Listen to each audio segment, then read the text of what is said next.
Hey everybody, welcome to the Fish Tank. My name's Bad as the Fish 80, and I am being joined today by Mr. AnnoArincass. We'll be talking to him very soon. But let me just introduce what we're going to do today. We've got some tournament action. It is the 2v2 number 16 Grand Final. It is going to be between SaygoX and Patient Snakes. SaygoX is comprised of DfogoX and Saytin, and Patient Snakes is Dragon and Pom. Now, this is a 2v2 final, as mentioned. It's a best of 5. It is a dual elimination, so there is the potential for there to be a double best of 5. SaygoX reached the final from the winner's bracket, which means they still have their second life in hand. So if they do lose the first best of 5, we will get a second best of 5. We don't always get that, but sometimes we do, and it's a lot of fun. Now, as I mentioned, we are going to be joined on this cast by Mr. AnnoArincass.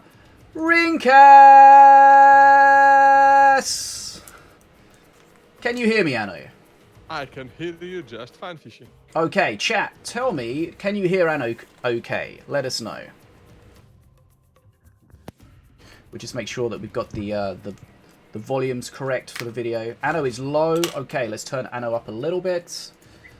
Probably should have tried that before we started the video, but that seems a little bit too professional. Okay, Anno, say something and we'll get a check on you. Hello there. How's everybody doing? Did you dress up especially for this? I feel underdressed now. Well, yes.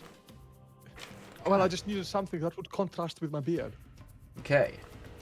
Very nice.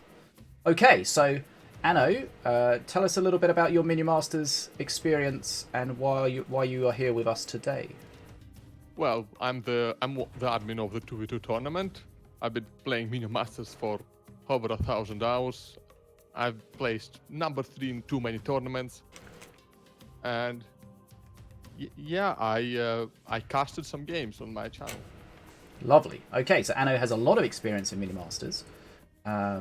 Both in the ladder and in tournaments. So he's going to be great today. Conquest, not so much. But let's not talk about that. We don't need to bring that up. I mean, I kind of already did. But it's not really homework. It is homework. It's video game homework. Okay, you guys say Anno should be a bit louder. Okay, turn Anno up a little bit. Okay, so how are you feeling about the teams? We've got DfogoX and Saytin in Team SaygoX. We've got Dragon and Pom in the Patient Snakes. What are you expecting to see from these guys today, Mr. Arincass? Well, on one hand, Pom and Dragon are the defending champions. They won 2v2 number 15. But on the other hand, Dfogo and Saytin did knock them down into the redemption bracket. So it could really go either way. Yeah, so this is a repeat of the winner's bracket final. As you say, Dragon and Pom got knocked down, but then they won the redemption bracket final, and they find themselves now in the final. Your Anno is still low to you guys? I can pump him right up. Okay. You better not be trolling me in the chat.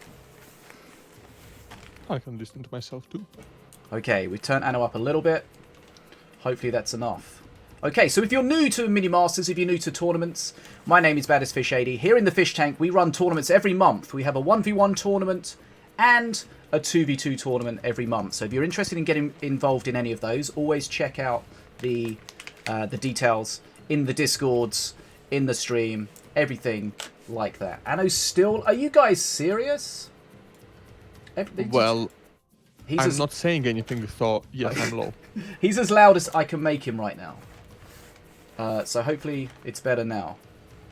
Okay. If we turn him up and you complain about him being too loud, my God.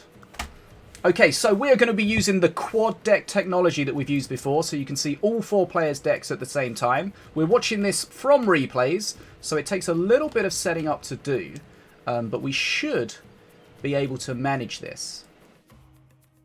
So, let's get ready, and we're going to load into game number 1. Remember, there's a few rules with regards to this tournament. There's some banned cards, there's no wild cards. There is also some additional rules coming for the next 2v2 tournament, so we can talk about those maybe at the end, which should hopefully increase everybody's experience with how competitive they are. But we can talk about those afterwards, but we'll see exactly what we're going to see, first of all, from these guys. Now, AnnoArincass, are you ready to go? I am prepared. So, okay. Now, hopefully, we've got the game set up. As I say, we are watching these from replays. We are using the quad deck technology, so there are many moving parts that can definitely go wrong. And we're about to find out which one of those is going to go wrong. Okay, so I'm going to give us a countdown, Anno. 3, 2, 1, and go. And then on go, you're going to go. Okay. Okay, so let's get ready for game number 1. Just to confirm, Volko was banned by both teams. That means we will be seeing no Volko. Volko is very strong in duos now, especially with the latest changes where his bridge embers can buff ranged units as well. Right, okay, let's get ready to go. 3, 2, 1, go. And here we go. Okay. So Pom and Dragon open with a nice little bridge grab. Pretty standard opening. Of course, DfogoX and Saytin just take that bridge right back with the bridge bodies. Okay, so we've got Defogo and Saytin as the blue team, playing Setsu and Ravager. The red team is Pom and Dragon. We've got Apep and Morelia. Oh, and that is a pretty early Jahun right there. Let's see if they can make good use of that. So Yahoo's a big mana expense. You can see they've spawned it defensively. Give it time to build up some support when it gets to the bridge. But of course they're going to fall behind on XP because of that. Yes, but that does limit what Dragon and Pom can spawn if they don't want it to just be killed by the Jahun. They have to wait until it gets to their side of the field to really deal with it. But here comes a Magma Storm. That is very useful. That was very helpful. They got some good hits from the Magma Storm there. Yahoo's still pretty strong. And Shen is going to absolutely destroy that Jahun. Yahoo's going to have a bad time. Heal coming in, just lands in time, but it doesn't really achieve too much. Not quite helpful enough. Yahoo absolutely shredded did not do much. By the stun lancers and the Shen. But we've got a big push coming at the bottom. Brothers of Light, both of them ready to pop with their shield of light. Yeah, and looks like Pom and Dragon have chosen to let them tank on face for a bit before rather quickly taking them out. It's my stream, Piers. And looks like Pom got some free, what are they called? Swarmers from the Apipa. Jade Spark Watches down there. Jade Spark Watches from a future. Now that is a rather good drop. I'm guessing they're waiting to spawn them on those mushrooms. Okay, just lining the games up a little better. Okay, so... And look like I'm correct. Yep, Jade Spark Watches. Setsu jumping on face. Not sure if that was a good play. Setsu did not do anything really. We got a big push coming at the top with the Watchers. Battle Monkey's doing a good job though. And happened already. Okay, a bit of lag there. I think I'll restart my game after this actually. That okay. Dapshrine helped quite a bit with killing that Shen. Very good play. So the monkeys, the faction, the Zenshi faction, it's a lot of it's built around stuns. So we're seeing a lot of that here. Yahoo getting stunned there, but it's still very solid. It has picked up a Growth Burst Shroom, so it has the extra damage and HP from the Shroom mechanic. And again, see how it forces Pom and Dragon to burn a little bit of mana when Jahun is out, when they're waiting for it. That is the real value of it. Okay, here's the Meme Storm. Magma Storm. Another Magma Storm.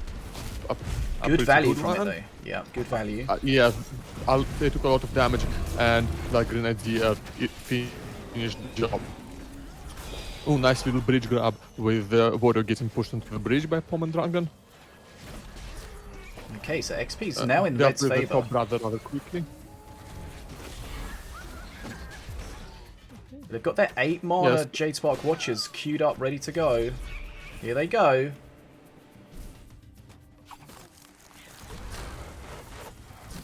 Okay, Battle Monkey gets shredded there. Sunder coming in, try to damage the units, but the Harbinger's still alive.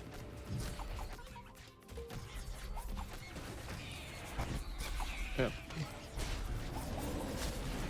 Both teams taking some reasonable damage. Little hill coming in from Morelia there for the red team. The Harbinger on face. That's an issue for Saytin and DfogoX. Okay, Setsu coming in is going to shut down the Harbinger. Going to kill it. Ooh! Oh, that was a really quick arcane bolt that destroyed that Setsu. Blue team now down to 642 HP. A mad bad. Not a lot of HP left. And Morelia's third perk is coming. The dragon is coming soon for Pom and Dragon. Another Magma Storm on the brother with the dragon. Okay, that's perk 3 for the red team now. Damaging them even more. But, ooh, that was a great stun. That Battle Monkey did a lot of damage on the dragon. The dragon is already down to half health. One Battle Monkey and a good stun can do so much. Dragon just destroyed near the face, but I don't think that's going to matter too much because Pom and Dragon are building up so much mass. And the Terror Brutus push is rather small. It's just Terror Brutus and Setsu just got stunned and is about to completely die. Another Arcane Bolt coming in, killing in the Battle Monkey that could have saved the push. Now Terror Brutus barely has an HP left, so the sneeze of Setsu, and Terror Brutus is gone. Setsu is about to die. Red team has a nice XP lead right now. Very nice XP lead, and that third perk push has completely failed. Okay, so 624 HP left for the blue team. Not very much to play with. We see that Harbinger. Once it gets on face, it really does stop wearing them down quickly. Got to be careful with the Shen pushing at the bottom. Shen's going to have a good time against the Yahoon unless other units get involved. The Bats being a pain. We've got Jin Long with some nice stun action.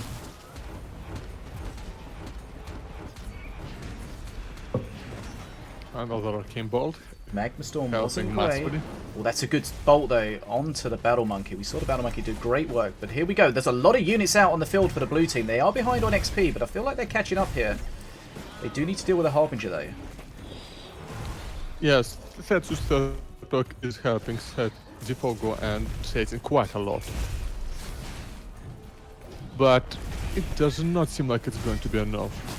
We've got Shielded Crossbow Dudes as the free card from Pom and Dragon. That is a pretty nice free card.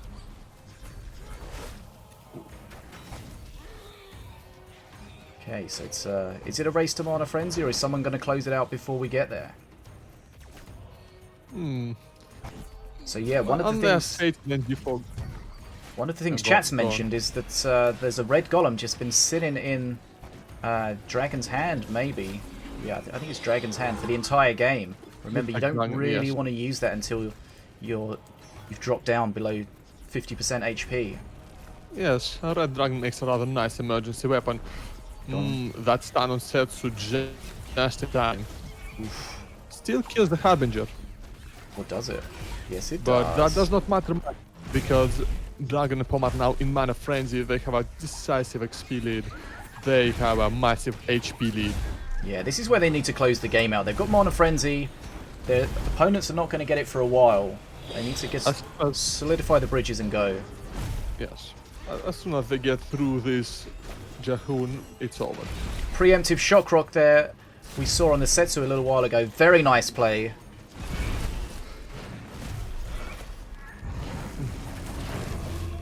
Zap Shrine is really... Yeah, I'm a little behind you because my game's been lagging a bit. Okay, but here we see the red team with that Mana Frenzy advantage of extra mana pushing through. Arcane Bolt shuts down the Setsu immediately before he can get too much value. This is it. Ace is stun, GG. It's going to be too much. Mana Frenzy for the blue team, but it's going to be closed out. Game number 1 goes to the red team. To Dragon and Pom. Okay. 1-0. Right, so I'm going to restart my game. We had some lag issues there. Yes, Anno did see the future. He knew what was coming. I mean, you're loud enough for me, but let's see what chat thinks. You're fine. Okay, so game number 1 goes to Patient Snakes, Dragon and Pom. Now remember, they are coming from the redemption bracket, so they don't have a second life. They don't have the flexibility of that second life, whereas SaygoX do. How did you see that first match, Anno? That first match was quite interesting, but really, Dragon and Pom had the advantage throughout the whole thing. It was never a massive advantage, but it was enough where they got to Mana Frenzy first. And of course, they did a whole lot more face damage. Sensu's third perk could have turned it around, but it wasn't. It didn't. Now, one of the things I alluded to earlier was that there's going to be the potential for some new rules for the next tournament. So I don't want to confuse things a little too much by talking about them now. But one of the rules we're going to be bringing in for the next tournament is in these finals, if you win a game, you can't play that master combo again. So that's something that the players in future tournaments are going to need to be able to work around. It doesn't mean that they can just have one good master combo that they can just crush with. So again, just to repeat, that's going to be for the next tournament, not this one. So in this tournament here, they can stick with their combo. So if they're happy with how their combo's working, then they can stick with it. Or they can change it up, change the decks, etc. But we will see what we see when we load into the next game, which we're just going to set up now for you. So let's just get this set up. We just have to do this twice for the dual deck stuff. Quad deck. What do you think, Anno, about the rule that we're going to be bringing in with you can't play the same combo if you win with it? I think it's going to make finals more competitive and a whole lot more fun to watch. There's never going to be just the same thing repeated over and over again.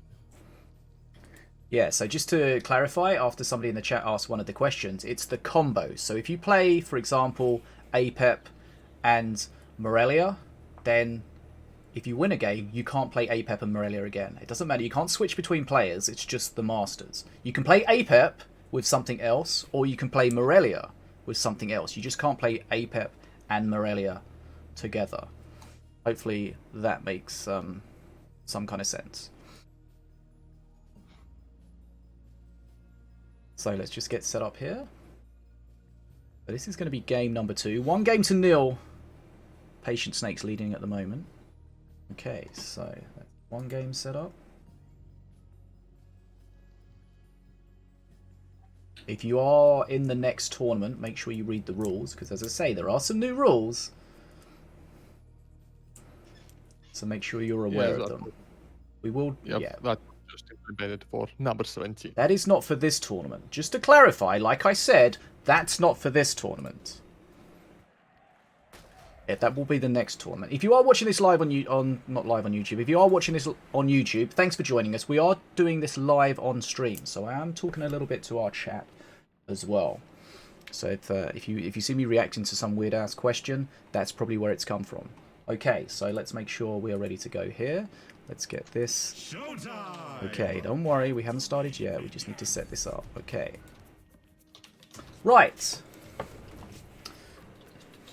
I would like to say that the chat is full of interesting questions and debate about the game, but what they're currently talking about is Anno's shirt. But you know, you can't have everything.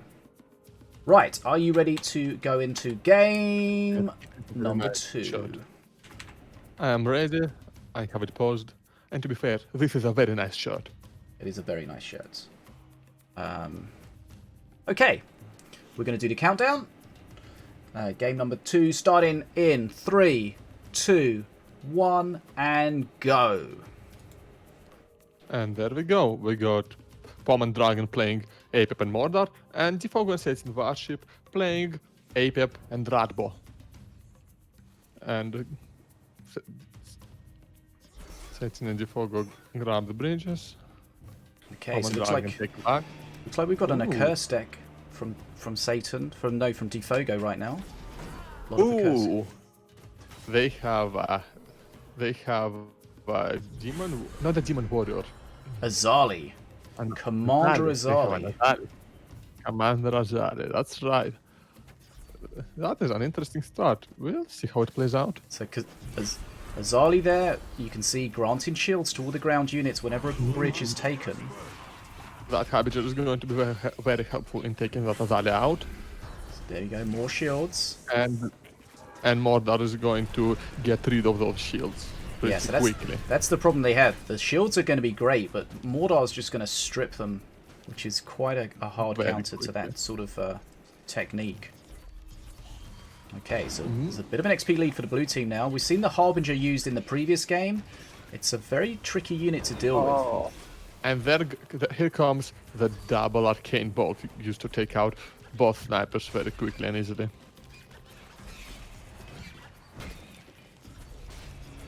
Yeah, that is a combo that really is a must-have in this tournament. So what you can see is sometimes the players try to guess if the opposite team are going to play the same deck or not, and sometimes they roll the dice and say, "Hey, let's assume they're going to play the same deck. Let's play a counter to it." And of course, if they load in and that's what they find the opponent's playing, then great. But there's a chance they can load in and that's not what they find, and then the counter that they've established is no longer the counter. But here we see a Soul Stealer getting some value from the top. But it's going to get killed by the sniper. There it is. Okay, so blue ahead on XP, but have taken quite a lot of face damage. Tombstones are active, and remember, if you look at the Prowler, you see the green circle around it, that means that's a Mordor unit, and it's resable by an active Tombstone. That's a good res. Just to demonstrate this board, there it goes, there it reses. Was there some kind of weird misplay down the bottom left? Not sure. I saw like a weird arcane bolt that nothing was there, I'm not sure. I must have missed that. What again? Even the best players misclick. Again. Yeah, Saytin and DfogoX have a bit of an XP advantage, but not a large one, and they're quite far behind on XP. They're not doing particularly well in this game. Okay, so if we look at the Accursed counter, we're at 48 of the 70 required. Now, the Harbinger has been a pain to deal with. What do they have? They do have a number of snipers. And the thing is, if you're playing the Harbinger, you've got to pay attention to what your opponent has that counters it. They know there's snipers, and they will look to remove those snipers as much as they can. And if they're able to do that, that means their Harbinger and their Soul Stealer can rule the air and get massive value. Yes. They can be pretty much safe with the right application of Arcane Bolt. And, yep, there it is. The application of Arcane Bolt just removed the Spirited Sniper instantly, letting level 3 that was a level 3 Soul Stealer face. It's a good Dacker on the Soul Stealer, but the Soul Stealer comes back and reses again. The Harbinger in the middle is poisoned, and sorry, it's not poison, it's Grounded. Cursed and grounded, yeah. It was having a bad time overall. That's basically yeah. And I got absolutely destroyed in every way they could imagine. Okay, a Cursed Ascension now for DfogoX. That means some of his cards are going to be better than they were before. He's got the Breath. But look at that Soul Stealer. It's a 10-stack Soul Stealer and another Soul Stealer as well. That Soul Stealer is going to absolutely chew through there. And the Breath. Soul Stealer is no joke. Here comes improved Breath and helps out quite a bit with clearing the bottom. But the problem with the Breath is it's dropping more Skellies, which is just more food for the Soul Stealers. Exactly. These Soul Stealers are just going to town right now. They took a considerable chunk of their face. And that free rammer from the third perk. Oh, it's a good reaction though. That was a great reaction though, because as you say, that rammer was from the perk, so then they haven't seen that before in the game, and they had to react to that, and they reacted to that really well with the Dacker. But of course, using the Dacker on the rammer means that they haven't got it available for things like the Soul Stealer, which would be beautiful right now. A nice combo to take out the flying Soul Stealer. Yeah, that's very nice. And of course, all those Skellies are going to get shields, but there we saw the shields instantly stripped off by Mordor. So they may get lucky, and you know, if the timing is there, then there's the potential for a shield to block a Harbinger shot, but it's not that likely. A pretty bad match situation for DfogoX and Saytin, and Here comes the Rammer again. Here comes the And Daka. this one is also gets destroyed by Daka. But the thing is, a Rammer is just free Daka bait now. That's right. Which is They're forcing the Daka to be used on that, which means it's not available for something else. Yeah, Anno, I think Harbinger. there's something going on with your voice that's removing some of your sound noise suppression or something. I will look into that. It should not be happening at all. Okay, big XP lead now. That dragon's been shredded there, finished off by the Arcane Bolt. Look at all this coming. The Daka's coming. We've got Soul Stealer in there as well with lots to feast on. The Harbinger's just cracking on whatever it can find. This is looking like it's going to be... rather large volume of attack here. Looks like it's going to be game number 2 for the red team, unless we can see a huge turnaround by Defogo and Saytin. Daka comes in, but Mana Frenzy's getting closer and closer. That was bad for Defogo and Saytin.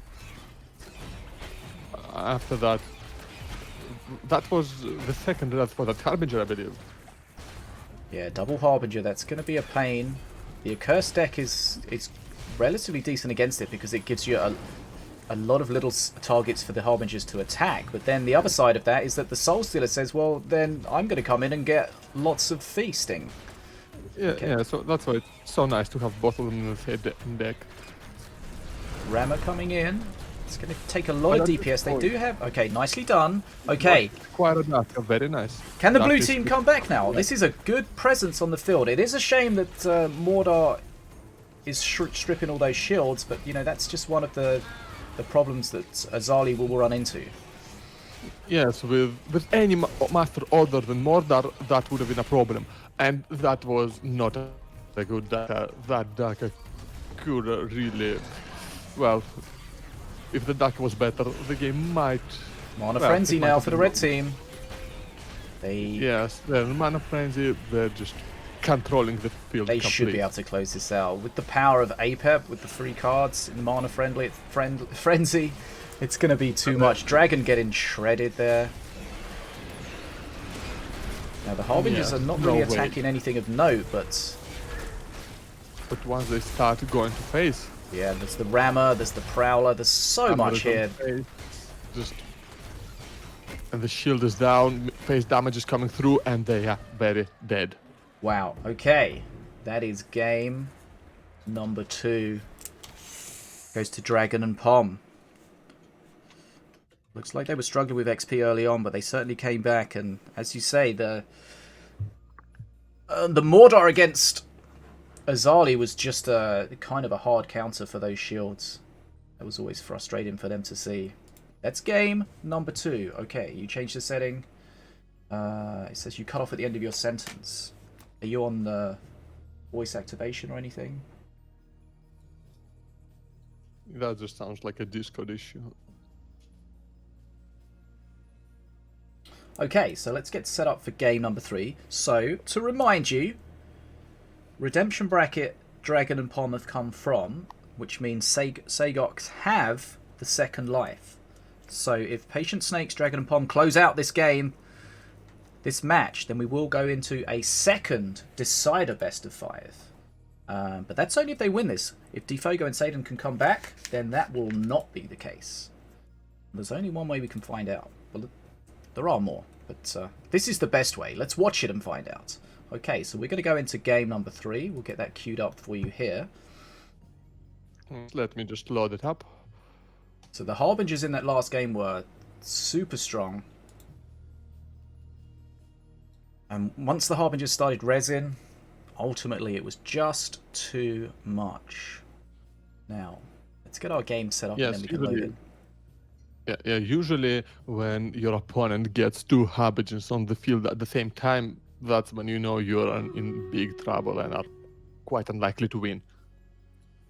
Okay. Loading into the games here. Yep, just setting up at my end too.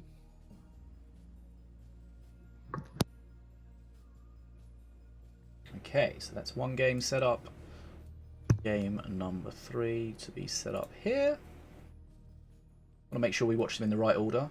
We've never watched the wrong games in the wrong order before. Okay.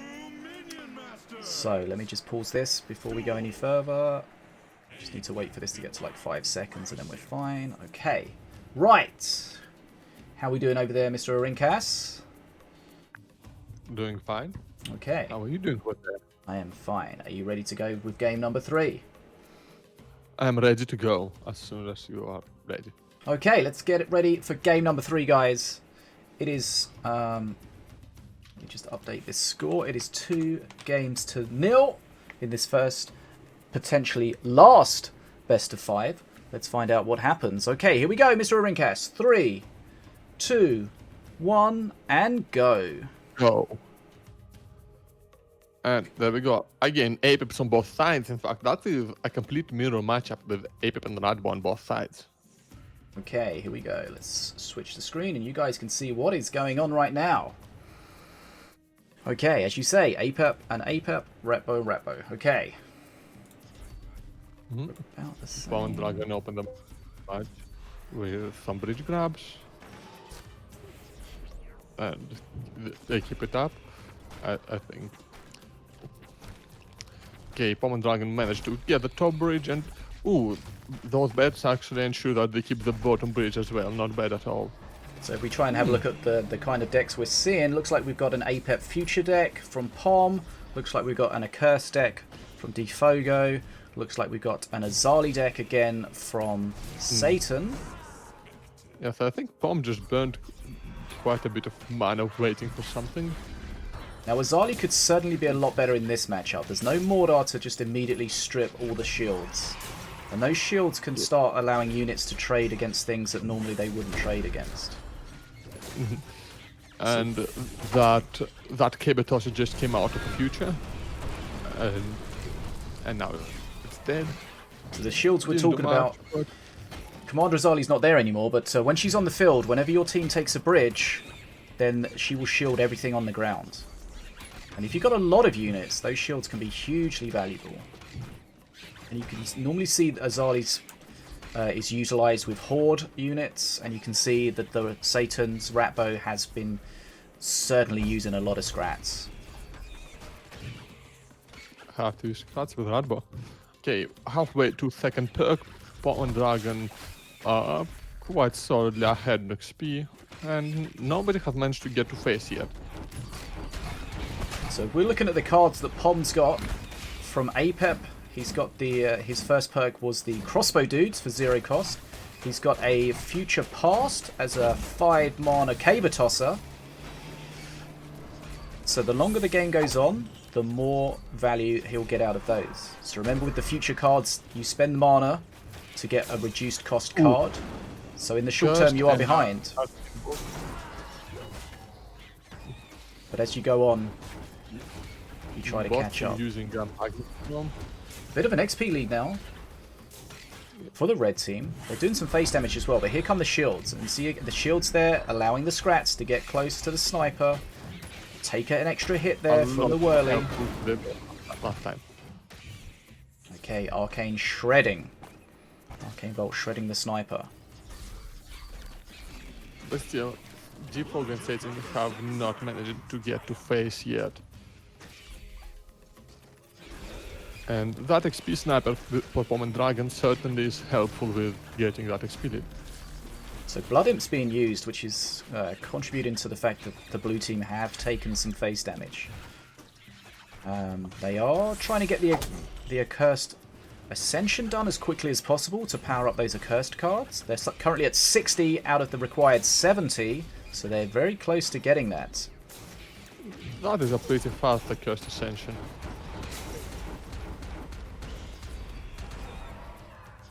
Okay, so a shielded sniper is nice. Daka is not amazing there. With a speed is going to be annoying to deal with, but they have just the card for that in the form of Arcane Bolt. There it is.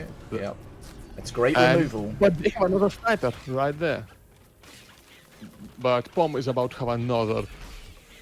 Pom is about to have another Arcane Bolt ready, and you see those shields can really help against the Caber Tosser.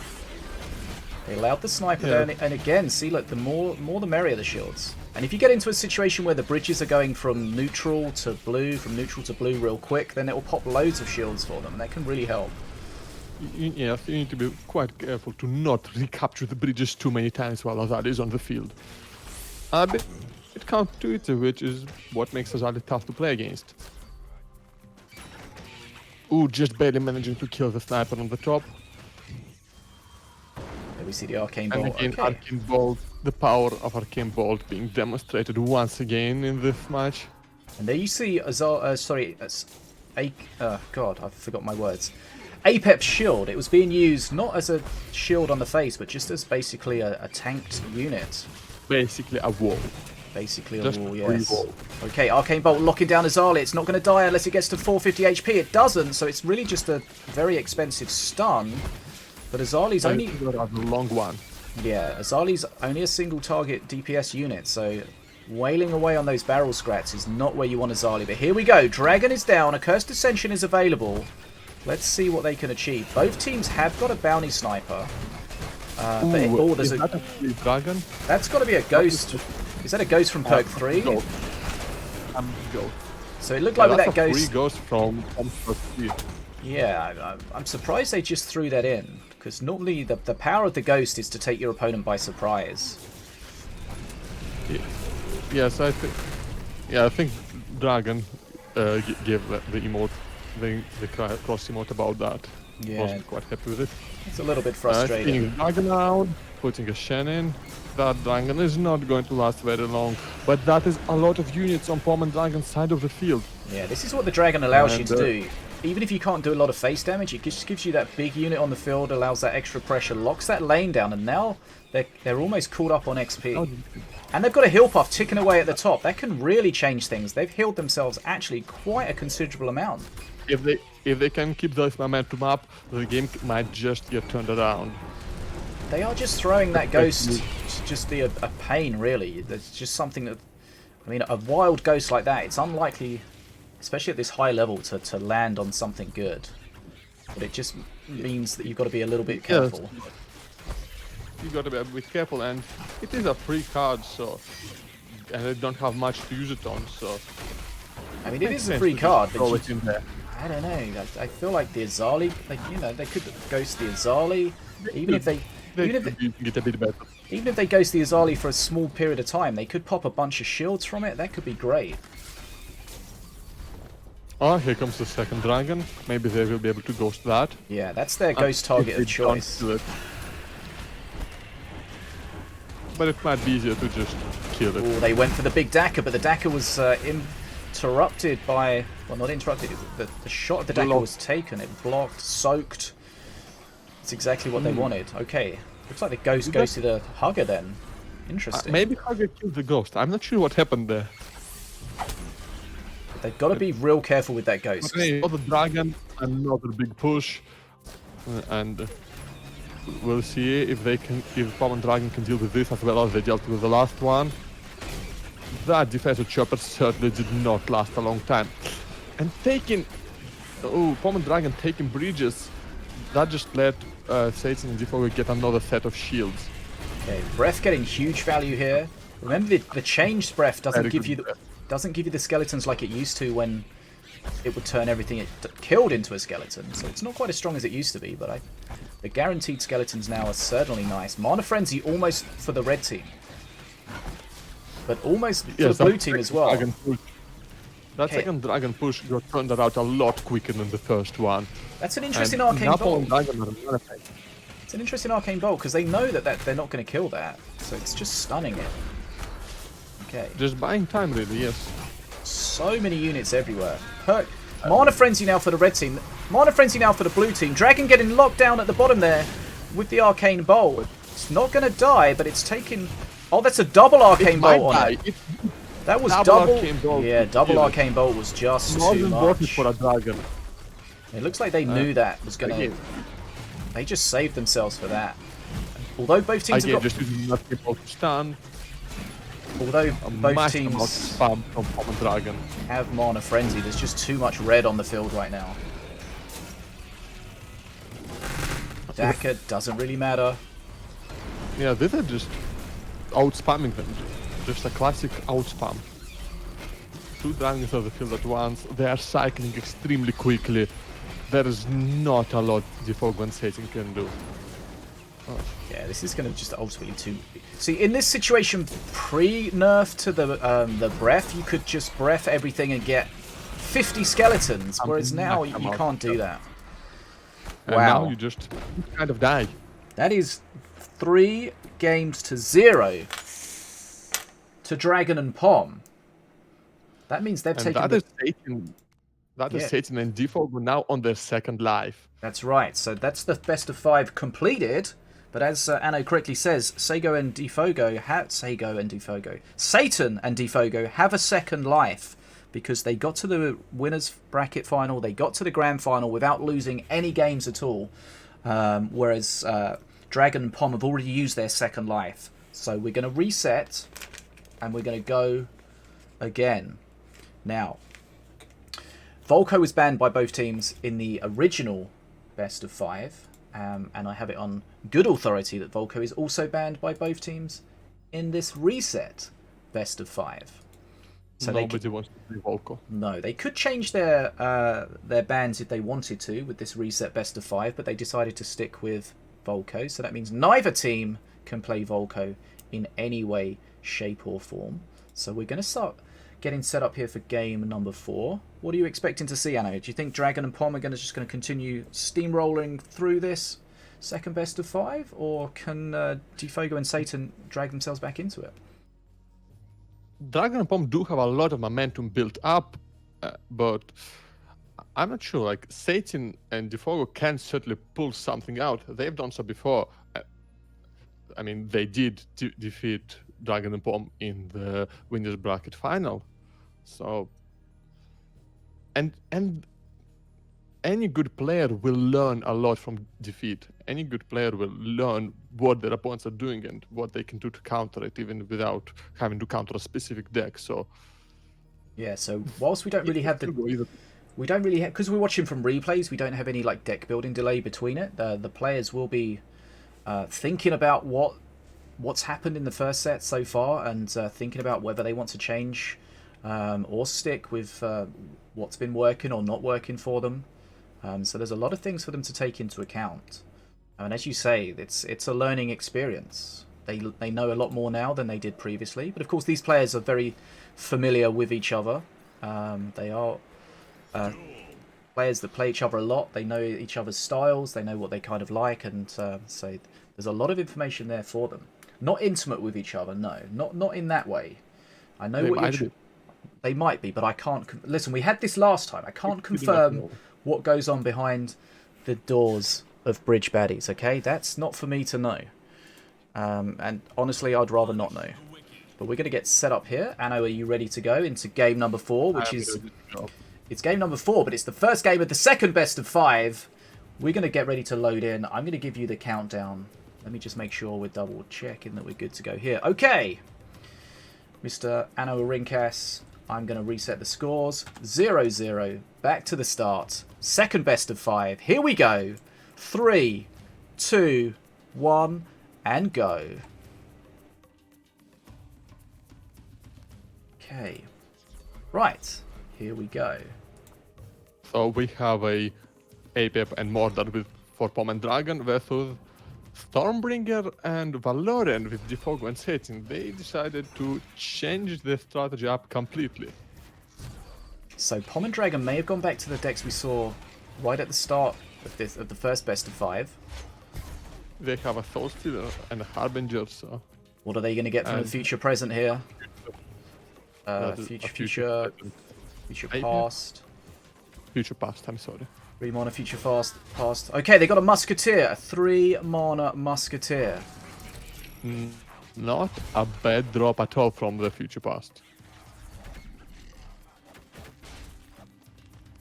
Okay, so we got the Cage Prowler spawned. As long as it doesn't take 130 damage, it will spawn.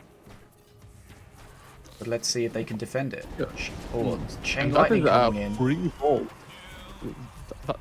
That is a free vault from APEP's first perk. Okay, Harbinger against Harbinger, but one of them has a Tombstone to back it up. And one of them has a stick. Oh, look at that shield from the Bannerman, just in time. Saves the hit on the Harbinger. That was so close. But I feel like it hasn't really saved it. Okay, the black hole saves it. Okay, they're desperate to keep that alive. The black hole forces the units outside of the black hole to seek another target. So the Harbinger has been kept alive. There's a wall there now. So they're desperately trying to keep that up. But is the Magma Storm going to kill it? Oh, they tried so hard to keep it alive. Oh, no. The Soul Stealer goes down as well. That was some really nice... points to use quite a bit of time on taking them down. Yeah, that was some really nice play with the Black Hole, with the Bannerman. But ultimately, it wasn't able to survive, which was a little frustrating. But here comes the Rammer. That can put some... Oh, random Rammer. Okay, that could have put some pressure on the Tombstone. But of course, the wall pops up and says, nope, not today, sir. Yes, the free wall from a Spurk is going to get in the way of any Rammers that might happen today. Okay. So we've got a 2-mana Chain Lightning from a future present for Valorian. So that's a nice cheap... another pretty good drop. Nice cheap removal spell. Sometimes it's awkward if you get some spells from those future cards. But you just got to... Whatever you get dealt with, you've just got to make the best of it. And that's what the best players can do. Just get the value out of anything, really. And of course, against Mordor, it's a good pull because it's extra stuns. 2-mana Lightning. Did I say Lightning Bolt? I meant 2-mana Chain Lightning. It's unlikely that I made a mistake. Okay, Searing Light. Yes, that is when taking down the... Yeah, that's exactly what they just did.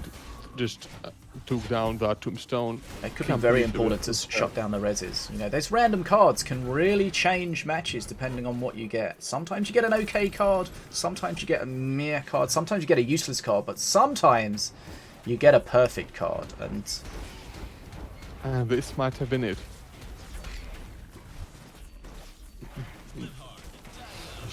Searing Light. Or Chain Lightning, though, stops the res. Ooh. That's what they need to do, because those reses are going to allow them to just get extra tempo and pressure. That 9-level Soul Stealer on face just for a few seconds did quite a lot of damage. Yeah, we've seen... I feel like the blue team is in a far better position this match than they have been in any of the matches so far. They're still behind on XP, but they're way ahead on HP. And they're just doing a much better job of getting to face, even if they cannot really keep bridges all that well.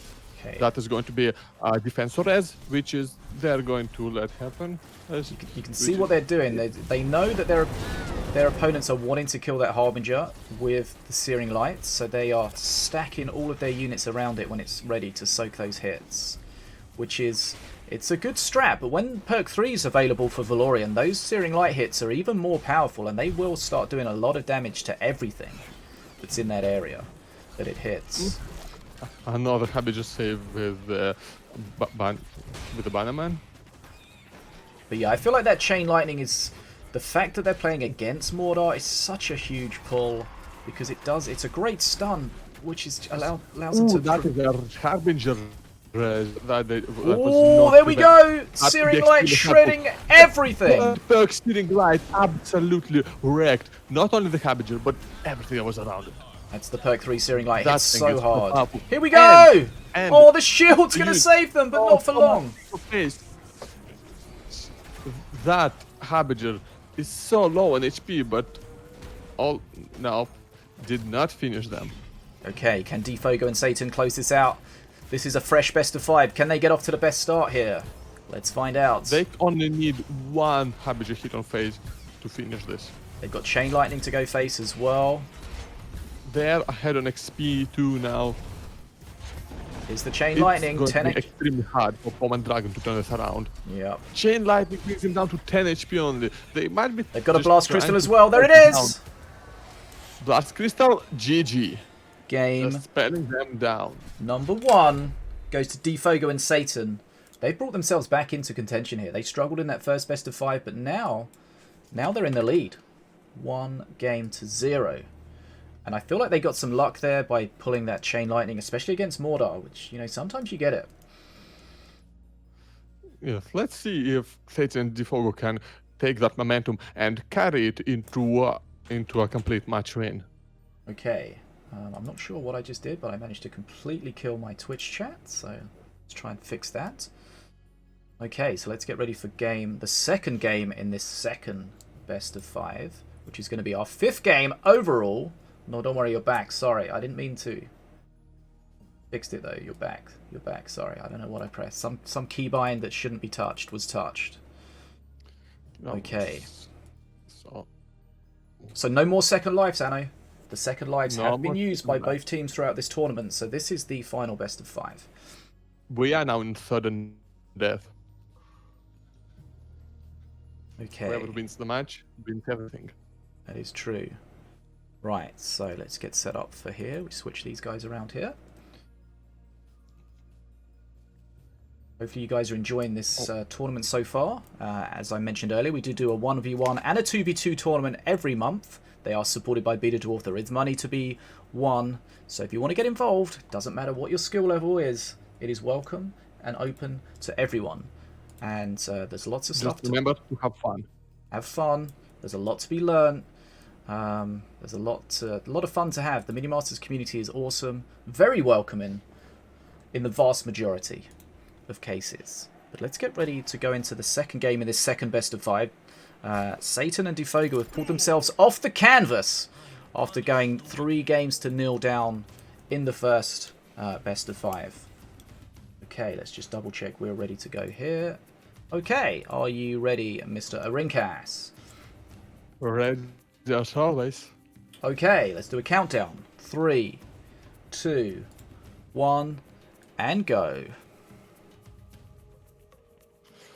And looks like Pom and Dragon have went back to their Apep and Radbo combo with both future past and future present in Apep's deck, while DfogoX and Saytin decided to keep their winning decks. Okay. So again, let's see what they get. Okay, they got a 1 mana Dragon Whelp, which is going to help with their bridge control. That's the red team, the Apep. And they're going to pull their future present as well. You've got to be careful not to commit all your mana to the futures early on, because you're going to be at a disadvantage. So it's important to use them at the right time. For now, there's some more just playing bridge gaps, and that is a very nice Magma Storm. Great hits there. Yeah, Magma Storm just shredding just about everything there. Okay. Yeah. Not been saved by the bandit. Did they just pull a walk-in blind date from the future present? Yes, they did. That is a lot of randomness. So that's a cheap card that gives you a more expensive card than it. Ooh, that ghost out of the box was quite helpful. That is a bit of early phase damage that DfogoX and Saytin could really need, but sometimes the walk-in blind date gives you nothing. I mean, it gives you something, but it might as well give you nothing. But sometimes it seems like Christmas. My goodness. Sometimes and that's what we call Christmas in the grand final. Sometimes RNG looks at you and smiles. Sometimes it doesn't. Saytin and DfogoX have prayed to RNG just today. Seems like it. Wow. Okay. Let's see. Remember the walk-in blind date's XP out equal so far. The walk-in blind date will walk until it takes damage, and then it will drop its random unit. So the random unit it drops is always going to be in a less than ideal scenario, but once in a while you get the perfect storm. Talking about a perfect storm, that was not one of them. That was a rather terrible Magma Storm. It hit absolutely nothing, and let a 4-level Soul Stealer on face, but the shield takes care of that with a little help from us either.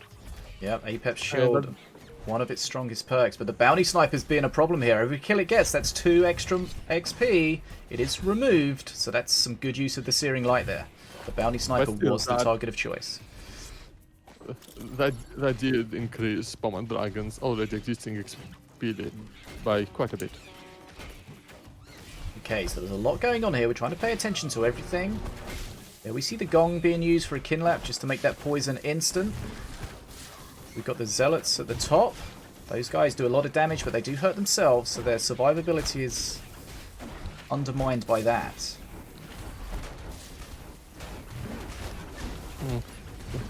But Akinab is completely unsupported. Ooh, just a little bit too late with a black hole to save that Harbinger. That is going to be a bit of an issue. Ooh, Bounce Sniper comes out again.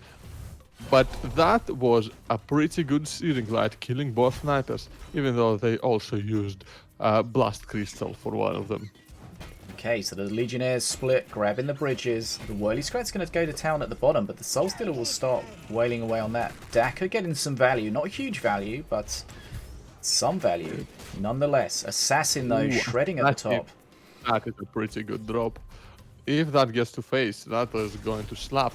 But no, the Assassin from the Walking Blind Date gets stopped by another Blind Date and absolutely wrecked by a non-Walking Blind Date. Again, they've got another... They've got another Swole Stealer on face, but the Apep shield just says no thank you.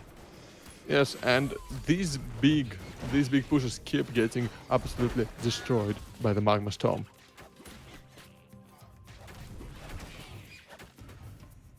Okay, so XP's in the blue favor right now, and they've got, sorry, in the red favor, sorry, colors. The red team are pushing as well. Nice clear at the top, but there's still more units. Wall being used defensively to tank just before face. We've got the Harbinger in the corner there, but the problem with the Harbinger in this situation is that there's so many small units that it's a lot of the time it's going to be hitting things that are just not important. Yeah, the Harbinger is just a bit too slow. The Zealots of the Burning Fist. Okay, so the Bannerman just came out of the boat and did they not quite used the get Bannerman and they didn't save anything. That's so frustrating. The Bannerman with the shields trying to get the Soul Stealer and the Harbinger to survive the Magma Storm, but ultimately they couldn't. Perk 3 has arrived. No. Perk 3 has arrived. Sorry, for the red team. We've got a... I think I saw there's an Undying Skeleton. Undying Skeleton, yes. As their free card, so that's going to give them not some... an amazing perk, but it's nice. I mean, it's a zero-cost card, it's giving you a skeleton, it's going to give you a second skeleton as well, so that's just another body on the field that the Harbinger's going to have to deal with. Daka comes in, it's going to shred through that wall, and there's a big push coming now. This is where the free and the cheap cards from Apep can really make a big difference. They need a Kinlap to be dealt with. It will do some decent face damage. Harbinger knocking it back. It's extremely hard to deal with. But look at that Soul Stealer getting XP, and ooh, that's a huge explosion there. See, the thing is that the black hole did save the Soul Stealer, but it saved it with 1 HP and it just went on to die. So, you know, what did it really achieve? But it also saved Harbinger. Now that's considerably more important, but there's just so many little units that the Harbinger is going to struggle to be valuable in this situation, and as you... Yes. A future Apep really does basically get Mana Frenzy early with how many units it can get on the field, just how many bodies the opponent has to get through to really do anything at all. So the problem is for the blue team, they are behind already on XP, and they are really struggling to hold bridges at all because there's just so many units flooding in from the right-hand side of the battlefield, from the Apep, and of course from Ratbo. Ratbo buffed recently so that Scrats spawn for both players. So there's pressure on the bridges at all times. There is the absolute non-stop spawn. Just a bit late with the Bannerman. Just a bit late with it. They're knowing their luck. If it wasn't late, it might not have mattered anyway. Okay, can Pom and Dragon bring this back to one game? Oh.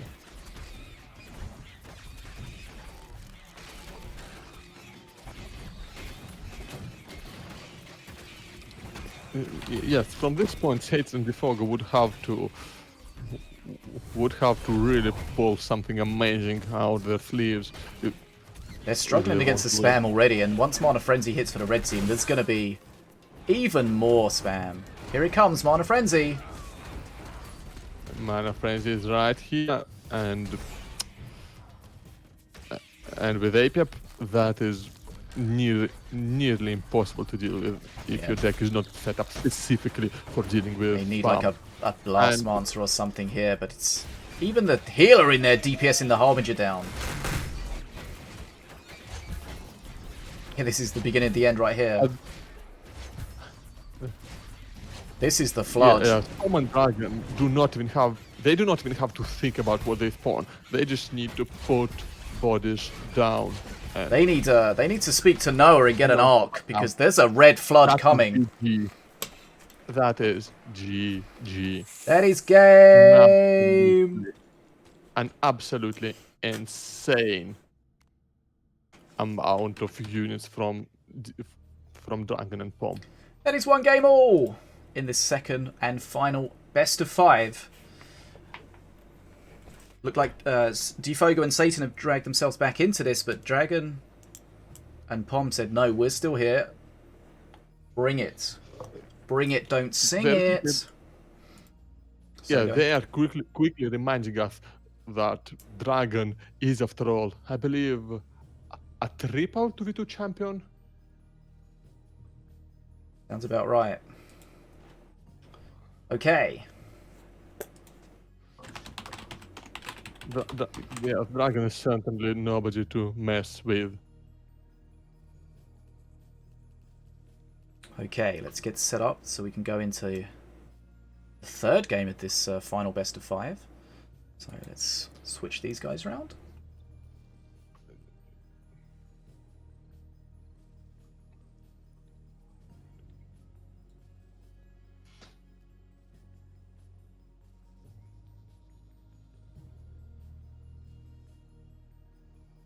Who's forgotten, Pom? You're not forgotten, what? Nobody's forgotten. We're not sure how many times he's won. Okay. But that's the thing. Dragon has won so many times, we've lost count. I think that just makes it sound even more impressive. Multi-tournament winner. We'll leave it at that. Okay, let's get ready to go into the next one. Let's see if we've got this set up. Hopefully we've got the correct games ready to go. Let's... Even Dragon himself doesn't know how many times he won.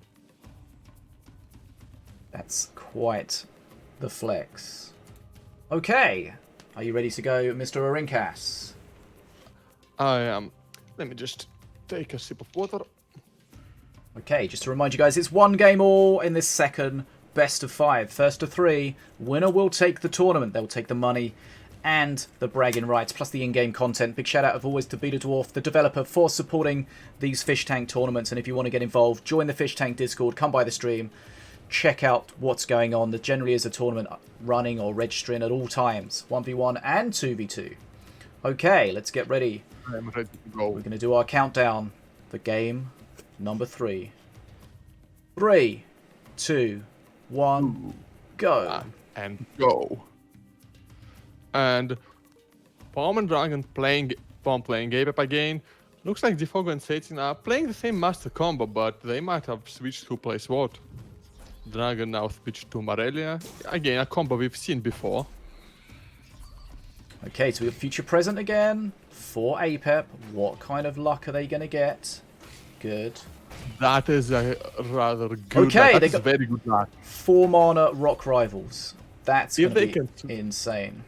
If they do not get destroyed by the initial statue, that is going to be massive.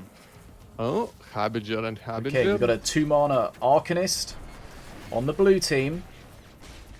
But let's see what happens here with the Rock Rivals. So Rock Rivals, the way it works is you get a blue golem with taunt, but the first time you use it, your opponent gets a statue with haste. So that needs to be dealt with. And it's going to be dealt with comfortably at the moment. There's a stun on it. The golem's going to start wailing away on it. And that statue's only going to appear once, and it only appeared briefly for that first time. It gets absolutely shredded. Now, with the future present, they're going to get a 4 mana blue golem. A 4 mana blue golem with taunt, which can be very helpful for preventing the opponents from attacking whatever's supporting that golem. Like, say, a Harbinger. That's right, those circles around the golem, that's the taunt circles. That means a unit's going to force anything that's close to it to attack it. Even stuff that would normally not attack units. Like the statue, for example. But that is a 4-level Saytin phase. That is going to do quite a bit of damage. And DfogoX and Saytin are in fact ahead on both HP and XP quite early on. There you see the circles around the blue golem taunting. So they forced all the units off of phase and onto the golem. Okay. They've got looks like Saytin on the blue team's got a 1-mana Crystal Construct from the future present. He's got a 2-mana Crystal Arcanist from the future past. That could help because they do need some ranged units to deal with things. But let's see if they can get any value out of them. The Harbinger is going to shred the Harbinger. That could be a problem. That was an interesting Shen's on phase. Oh, the stun is on. Oh god, the assassin at the bottom getting stunned. That's a problem. So many things are going wrong for Saytin right now. This is massive face damage here. Okay. They just took about 2000 HP off of Saytin DfogoX in a single push. Yeah. And got the XP advantage back too. The Shen on the face was real scary. They tried to deal with it with the assassin, but the assassin, I think it was the Malshar, got shut down, got stunned, and then that was always going to be a problem. Now the red team and Pom and Dragon have another push coming right now. Yeah, these pushes are scary. We've got the Prowler. It's going to do a big jump onto that wall. The Harbinger being placed deeply. We've got the Magma Storm coming in. Do they get the luck to kill the Harbinger? There was a heal on the Harbinger from Valorian, but not enough. And now they've got the Harbinger. The Harbinger's going to be very difficult to kill here because the blue golem's going to taunt everything away from it. Harbinger's on face. It does need dealing with, but they haven't got anything to deal with it right now. And the Harbinger's going to ultimately just kill. Okay. That black hole saving the Harbinger from the ceiling light. And Harbinger just keeps hitting face, 50 That's HP. Too much. They are dead, 7 HP. That was very quick. That was just about the perfect future-present drop. Like, yeah, I can't think of too many things they could have got that would have been better. That blue golem with the taunt keeping the Harbinger safe, and the Harbinger just being an absolute nightmare towards the opponents. Okay, so that's cheap, dude. That was absolutely brutal. Dragon and Pom have come back from a game down to lead this by 2-1. That means they are at match point, tournament point. If they take the next one, they will close out the series. If DfogoX and Saytin do it, that'll bring us back to 2-2, and that will force the decider. Let's find out. Let's get the next game set up for you guys here. Now, always exciting when these games go down to the wire. The randomness we're seeing here, there's some luck. There's a whole discussion that people have been having, myself and some others, about whether these random cards should be allowed in tournaments. Are they too strong? Is it good for the tournament when you see a team get perfect RNG against someone else? And you know, there's a lot that's been discussed. And there's a lot still to be discussed. We want these tournaments to really be about top players playing well. And whilst we don't want to restrict what players can play unless entirely necessary, it does leave a little bit of a bad taste in your mouth, especially for the players. If you lose just because, not because the other player was better, just because they got perfect RNG, could be frustrating. What are your thoughts on that? I would be quite annoyed if I lost to a future present like that. But then, of course, sorry, go ahead. Yeah, it's pretty well known that I am not a big fan of RNG in Minion Masters. Yeah, the other side of the coin is, what about the games that you don't get the perfect RNG? What about the games you lose because you get a bad card? But in a lot of the situations, especially if you're playing it with APEP, you know, there's very few very bad dead cards. And getting value from the cheap cards is, you know, relatively straightforward, especially if you've got the free cards from APEP as well to back you up. So there's a lot of a big discussion there. Let us know in the comments, what do you guys think in the chat on YouTube, what do you guys think about future cards, random? What do you feel about random stuff being allowed in tournaments? Do you like it? Do you hate it? Do you play it? Do you not play it? Let us know what you think. Okay, this is 2-1, and we're going to get ready to go into potentially the last game. Let's find out if it's the last game or not.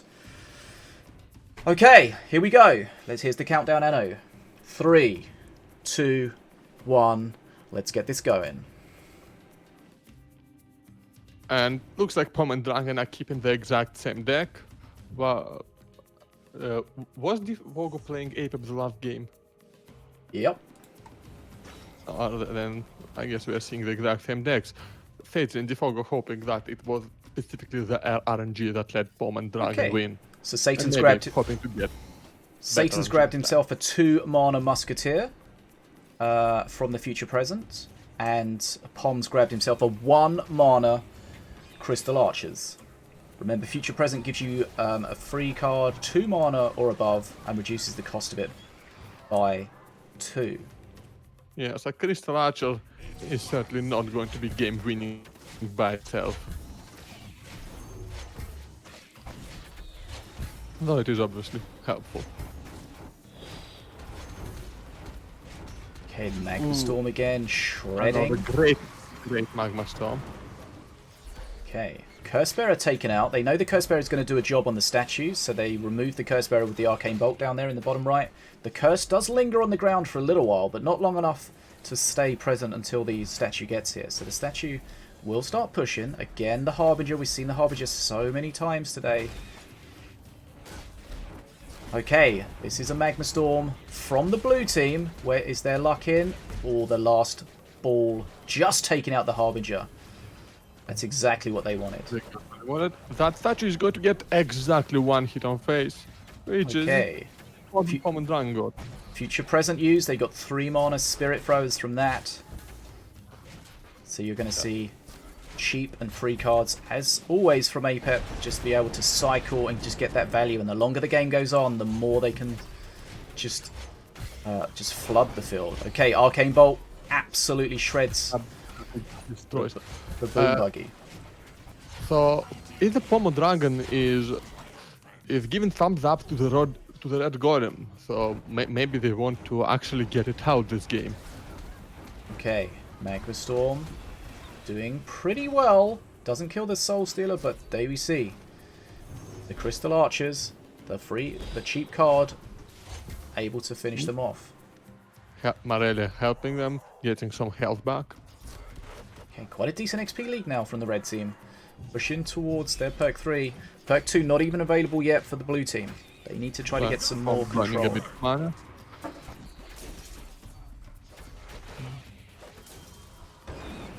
Okay, we see the Arcane Bolt takes out the Whirly Scratch. Once again, destroying a unit instantly. Pom and Dragon controlling the field very well. They have shown that it is one of the skills they have. So you can see their little tip there with the Chain Lightning. They're starting it in the corner. So if you start it in the middle of the tower, then when it hits the tower, it has to choose to go left or right, and that means it's going to miss a bunch of stuff. You want to start from one side of the tower, hit the tower, and then move on to the next side of the tower. Get as much value from that as possible. But here we go, Soul Stealer, 10 stacks Toll Zero on face. But guess what? APEP says, I've got a shield. I don't care. Shield goes down though, but so does the Soul Stealer. Yeah, that Soul Stealer could have been massive, but they stopped it rather quickly.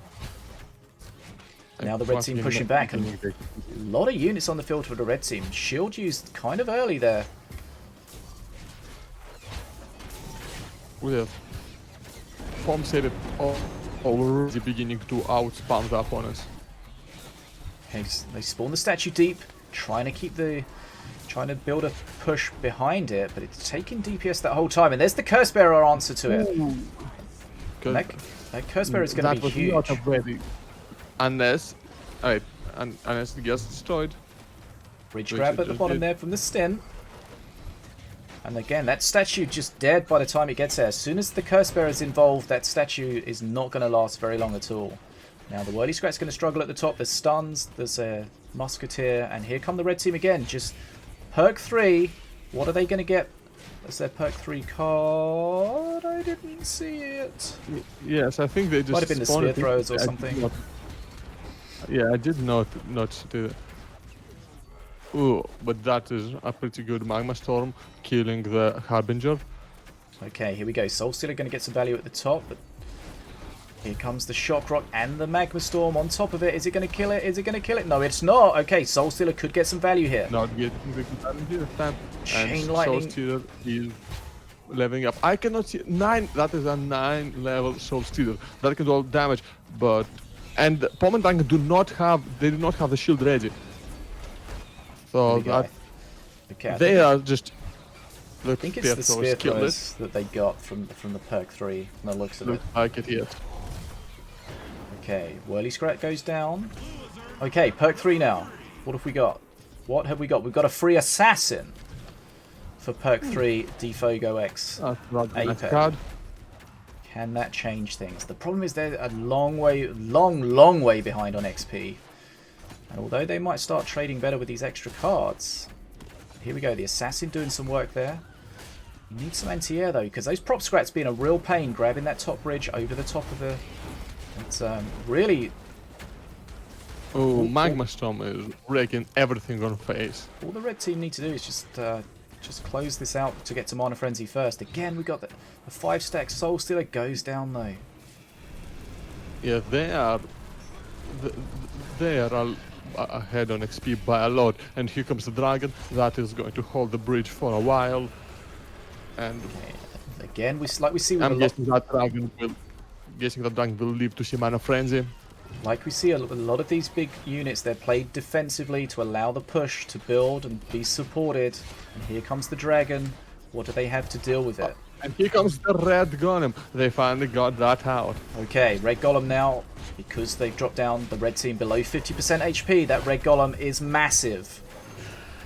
And that's just but look at that dragon getting absolutely destroyed. Dragon did get destroyed, but look at the XP. 70 plus XP lead for the red team right now. Absolutely massive lead. They Yeah, don't looks want that. like Pom and Dragon refocused on the red dragon and kind of they refocused on the red golem and kind of abandoned the dragon. So Look at the red golem, takes the wall out in 2 hits. It's going to get cursed. Ooh. Cursed red golem, not going to last for very long. But the problem is they're just holding the bridges behind these pushes. They might not have done face damage, but they're holding the bridges. They've got Mana Frenzy now. This is their chance to close out this match and the tournament. They're just going to spam like crazy. With the red golem, I do not think Defog and Saytin really stand a chance. No, they were struggling even before Mana Frenzy. Mana Frenzy's here now. The Fear, nicely used, but that Musketeer's doing great DPS on face. They're going to just ultimately have too many things to try to counter. They're less than 1 red golem hit away from death, and that red golem is coming closer. GG's come out, they know they've lost. They know this is their end. And did they just... No, got killed by a flying scrat. I thought they were going to get killed by a bat. That is game number 4 in our second best of 5. And that is the deciding game. Dragon and Pom have won. Patient Snakes have taken the tournament against SaygoX, Defogo and Saytin by 3 games to 1 in the second best of 5. Big. And that makes to you guys. Pom and Dragon double champions for our 2v2 tournaments. Now we might be able to get the guys on for an interview. Does anybody want an interview? Let's see if they're in the chat here. So just to recap, we did see the first best of 5 taken 3 games to 0 by Patient Snakes. The reset second best of 5, Defogo and Saytin took the first game. Looked like we had a real game on our hands, but ultimately Patient Snakes were able to close it out and take the tournament. We're going to see if anyone from the teams wants to come on and have a discussion. Dragon, do you want to come on? Pom, do you want to come on? Saytin or Defogo, if you've got anything you want to say, you are welcome to come and join us. Let me know. Tell us what you thought about the match, and we can have a little discussion. So, just a reminder, these tournaments are held monthly in the Fish Tank. They're 1v1 and 2v2 tournaments. They are play over time events, so you do get 3 days to play each match. So it's super convenient. for you, the competitors. We try to watch the finals. We also record them and put them on YouTube, so anyone that misses us, or if you've got any action you want to go back to, you can certainly check them out. And there's a lot that can be learned. And as you see, there's a lot of action that goes on, and for us keeping up with it, it's quite tricky.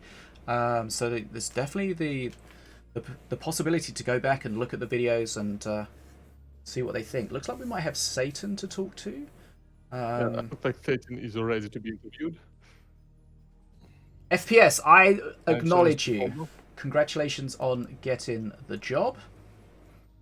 Big shout out to FPS, one of the mods. Okay, what else do we need to discuss? Now, I fear if we bring everyone in at the same time, it's just going to be an absolute nightmare.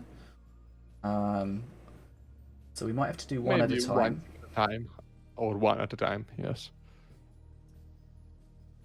Okay, so who have we got? We got DfogoX, we got Pom, we got Saytin. Who are we missing?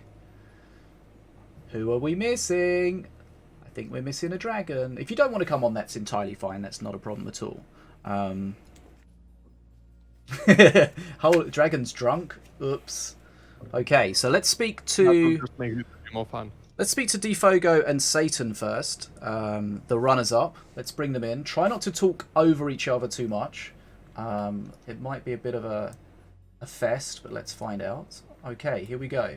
Right. DfogoX, are you here? Hello. How are you? Saytin, what's up? Okay, well, Hey.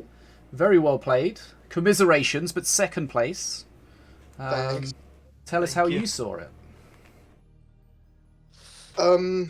Well, I will say that although the last, I guess 4 games or 3 games, no, the last 4 games were very similar decks that we were both playing. Throughout the best of 7, we didn't. Both teams switched it up a lot, like with the strategies and the way, which made it really fun. So even though we didn't, we only won 1 out of 7. There's still some fun games. If we consider that sometimes people might expect that that the teams that come to the final have 1 or 2 combos that are very strong, very polished, and in this case we got to play with a wide array of masters versus also a good variety of masters. In that sense, it was very fun because there was not that part of, okay, they are going to play this, how do we change our deck to counter it? No, it was just like everything could go. Yeah. So And that's why I like the new rule for the next one, because Yes. it will Yes. encourage that even more. I was going to ask you guys about that. So we've got a few new rules for the next tournament. So the first one is going to be no duplicates allowed. So that's going to be you can't have the same card in your deck that your teammate has. So currently, if it's a 2 mana card or less, you're allowed to do that, but we're going to prevent that. So you're not going to be able to see both players playing Arcane Bolt anymore and bats Yes. and things like that. So That's exciting. Double crossbow dude. So that should be nice. And of course, the other rule that we spoke about during this tournament for the next one is that if you win a game, you cannot play that master combo anymore. So if you win a game with Volko and Mordor, you cannot play Volko and Mordor together. You can play Volko with someone else or Mordor with someone else, but not them together. So do you guys feel like these changes are going to make for a more competitive tournament scene? Definitely, yeah. Good. And the other thing I wanted to ask you guys about is obviously we saw a lot of futures used by both teams. How do you feel about futures in the tournament, and how do you feel in this specific match? How do you feel the futures influenced the ultimate outcome? Getting a 4-mana rock rifles. Yeah. no, that doesn't. It was doesn't very influence painful. much. It was very painful. That being said, I do think that the futures are less impactful in 2v2 than in 1v1. So I would characterize it as lower risk and lower reward, because it's lower risk because your teammate can defend while you get the first futures off, but lower reward because the overall value to 20 cards is less than the overall value to 10 cards if 2 of your cards are discounted. And not just that, I would say that the part of the lower reward, it's also related to the fact that in 2v2, you probably want to have some combo going on with your teammate, and sometimes you get a card that might not even help. And one good example is when me and Saytin were running a combo with Futures, but focused on Cycle, and we got another step when we didn't really add anything worth nether stepping. Yeah. So not much risk, but not much reward. So do you feel like the futures make it more interesting to play because you're not quite sure what you're going to get either against or for? And do you think that makes for a better experience from the viewers as well? Sure, I guess I think that the strategy overall when you're playing futures is probably going to usually be just a more control to mana frenzy strategy, and so I don't think they'll be more or less exciting than just those type of games. But yeah, that's also that kind of strategy is also not necessarily, I don't know, it's up to the viewers, I'd say, to how it affects them. Well, let me ask that to the chat. Well, 1 second, Defogo. Let me just ask that to the chat quickly. What do you guys in the chat think about the future past and future present being allowed?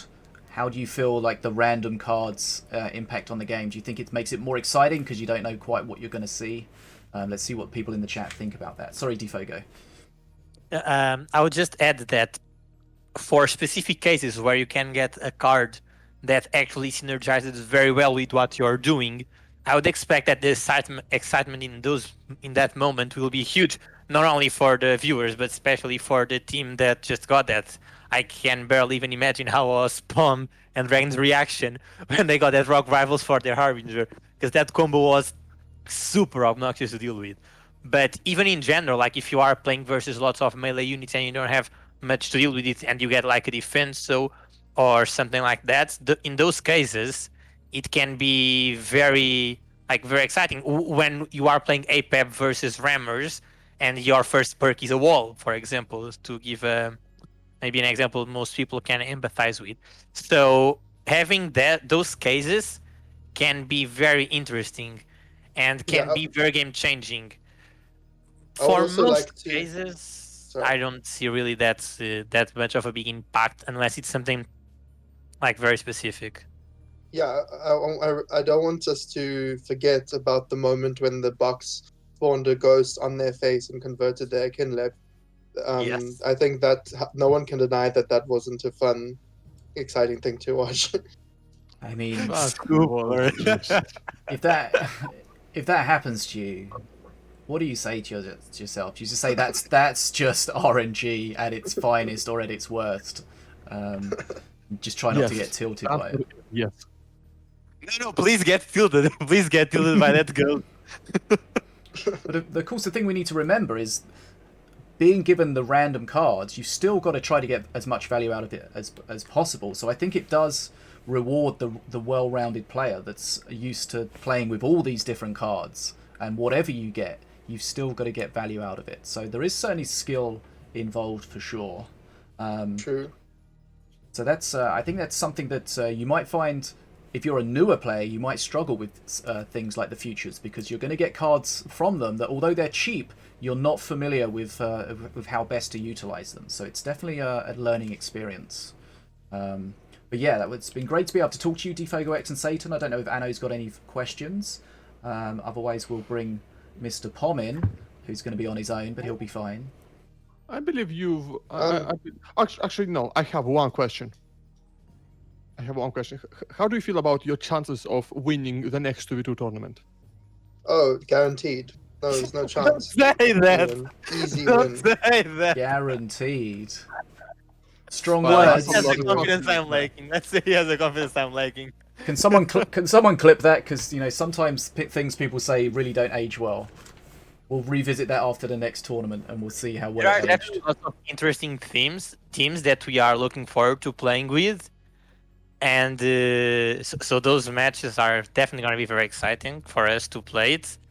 And then from then on, we'll see how it goes. Not guaranteed, but we'll see how it goes. Any teams in particular you are really interested in playing against?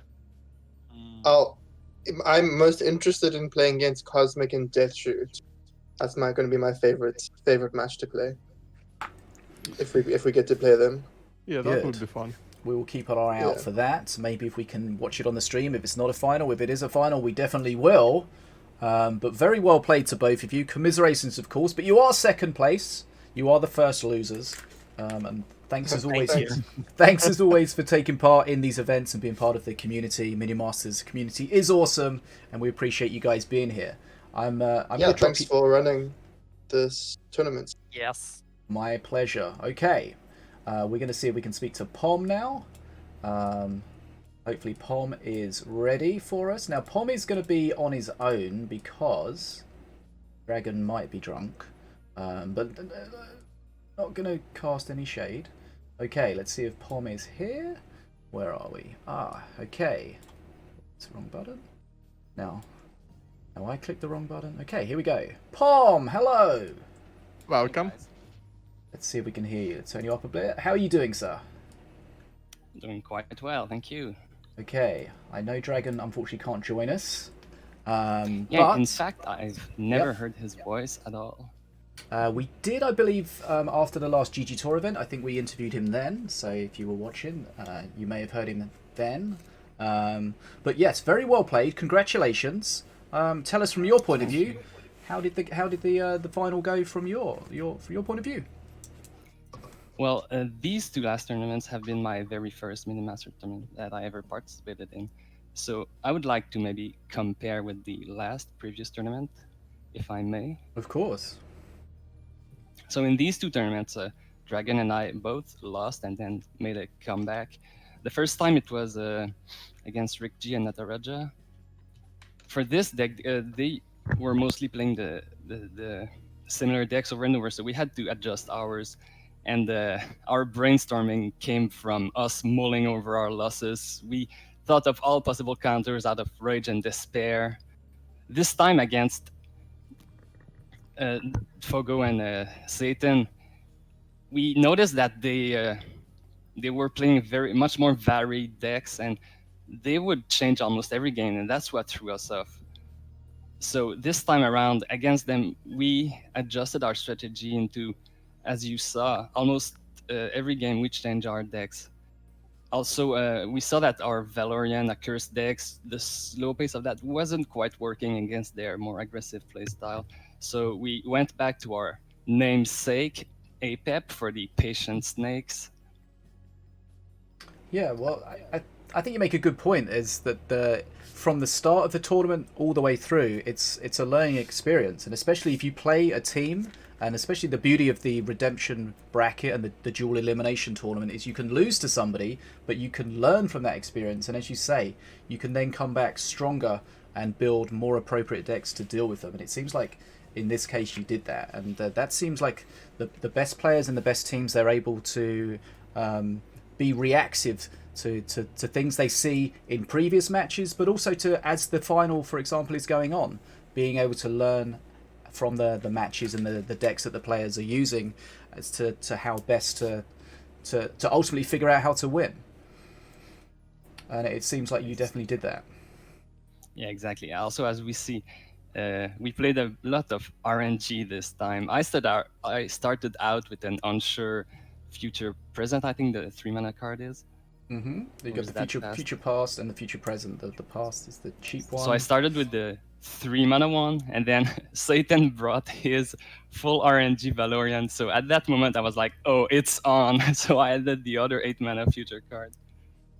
So how do you feel about futures and those sort of cards being in the tournament scene? Are you behind that kind of thing, or do you not like it? Where do you stand on that? It made the games a bit more funny, less serious, and they felt less competitive. And as they said previously, Future is of course much better about control with around medium units, sort of, and that in 2v2s, I personally feel like there are a lot fewer cards that are good to get as opposed to bad to get than in 1v1s. Finally, counterpoint to that is that playing a random based decks as was said in chat earlier, you need to know how to play with all cards around your deck. But you can have a deck that plays and controls well, that could go to Mana Frenzy without even considering the future cards. In that case, you're not counting on them, and you can win without them. So the future cards only help to secure that basic deck. In that Okay. way, they are extremely powerful. So you think there's very little risk in that situation? Indeed. Yeah, very, very well put. But yeah, congratulations. We spoke to DfogoX and Saytin, and I think as you only just found out, we're going to have a slightly different rule set for the upcoming tournament with no duplicates between decks, and not being able to play the same master combo in the finals if you win with it. How are you feeling about those rules? Is that a rule set that you like? Some changes that you're behind? Yeah, the no duplicates clearly will affect the insane amount of arcane balls that we've been seeing. I do agree with that. It's much better to have a run cover all 10 different cards. As for the masters being forced to change, is that only for the winner or for both Yes, teams? it's only for the winner. If you win, then you're not allowed to play that same combo again. Okay. I'm not sure if that gives too much of an advantage to the losers, but I feel like it's good only for the sake of variety. Yeah, I feel like it rewards a team that's good with more than just one particular setup. And you know they need to win not only with their best setup, they need to be able to win with other setups as well. And I think, as you say, from the case of variety and rewarding teams that have that variety, I think that's going to be something that we'll see in the next tournament, and based on how it goes, that may be a permanent change. And personally, I feel that is not even necessarily an advantage for the losing team, as that means that the winning team cannot play the same combo again. That means the losing team cannot simply go and pick a counter for that combo. Yeah, that's an interesting point. You know that they're not going to play that same setup. Well, So it makes it more difficult for both sides. okay, Agreed. We'll look forward to see how those rules pan out, and if they are well received and we think they add to the variety of the tournaments, then we will certainly impose them in future tournaments as well. So again, Pom, and to Dragon in the chat, very well played. Congratulations. Any last words you would like to say, Pom? Just a little thought maybe for the rules about future cards. As we see, if it's their random aspect of them, if we do consider to ban them, then we also maybe need to look at all the other random cards like Magma Storm or the Date cards. Yeah, That is a consideration. I mean, that's a good point. It's like, how much randomness is okay? How do you define randomness? You know, ideally we don't want to restrict players at all, but we feel for a healthy tournament that sometimes we have to step in and restrict them in a little way. And this is the future discussion has been something that's been going on for a while, and it's something that we can't really all agree on at all. Some people love it, some people hate it, some people it's fine. But yeah, again, if you've got any ideas, any thoughts in the chat about futures being in the tournament, put it in the comments in YouTube. We'll keep the discussion going on, and you know, we're always looking to make these tournaments as exciting and competitive as possible. So we will do whatever we need to do with the rules to keep that going. But yeah, congratulations. Congratulations once again, Pom. Thanks for joining us. It was great to I think that's the first time we've spoken, so thanks for coming on and giving your insight. One more question. I do have Yes. one more question. Pom, you have not signed up to 2v2 number 17. Would you consider signing up for the next one? This time around, I'm taking a well-earned break, but I might be back for the subsequent one. Interesting. Well, we'll look Thank forward to seeing you there, and the very best of luck. And we'll see you, no doubt, out on the ladder, and as being part of the community. Thanks for being awesome. Thanks for being part of this, and finally, congratulations once again. Thank you very much, and thanks to you guys for organizing this. It's a lot of fun for everyone. No problem at all. Thanks for being part of it. Okay, goodbye, See you. Pom. Goodbye. Bye. Okay, well, that was awesome to be able to talk to almost everyone Dragon is in a drunken coma somewhere, but hopefully we'll see him in the next one. That was a lot of fun, Mr. AnnoArincass. Thanks for joining me. Hopefully you enjoyed that. Thanks for having me on. You I are enjoyed that welcome. quite a lot. That was a lot of fun. As I say, we've said this many times, there's going to be more tournaments coming for Minion Masters. Make sure you check out the 1v1 and the 2v2 that are coming every month here in the Fish Tank. Get involved. Doesn't matter whether you're new, whether you're experienced. It is appropriate for everyone to join in. There's a lot of fun, rewards to be gained, and of course, if you get to the deep end, you can get some money as well. Any final thoughts from you, Anno? No, I believe we've covered everything. Good stuff. Well, thanks for joining me. My name's been BadAsFish80. This has been the Fish Tank. We'll look forward to seeing you in the next tournament, but this is us now signing out.